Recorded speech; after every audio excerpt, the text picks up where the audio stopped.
జాతీయ స్థాయి 5వ అథ్లెటిక్స్ ఛాంపియన్షిప్ పోటీలు హనుమకొండలోని జవహర్లాల్ నెహ్రూ స్టేడియంలో ప్రారంభమయ్యాయి. 3 రోజుల పాటు కొనసాగనున్న ఈ అండర్-23 విభాగ పోటీలలో వివిధ రాష్ట్రాల నుంచి 936 మంది అథ్లెట్లు 52 ఈవెంట్లలో బరిలోకి దిగనున్నారు. పోటీలు ఉదయం 6 నుంచి 10:30 గంటల వరకు, మధ్యాహ్నం 2 నుంచి సాయంత్రం 5:30 వరకు జరుగుతాయి. మొదటి రోజున 30 ఈవెంట్లు, రెండో రోజున 30 ఈవెంట్లు, మూడో రోజున 23 ఈవెంట్లు నిర్వహించబడతాయి. మొత్తం 40 ఫైనల్స్ ఉంటాయి.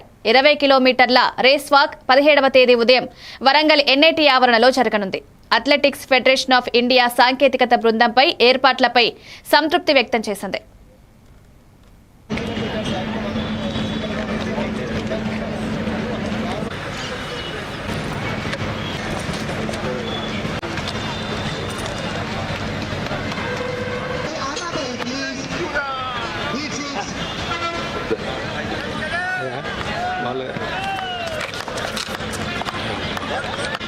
ఏమంటారు జీడిపప్పు తిన్న గుర్రాలు.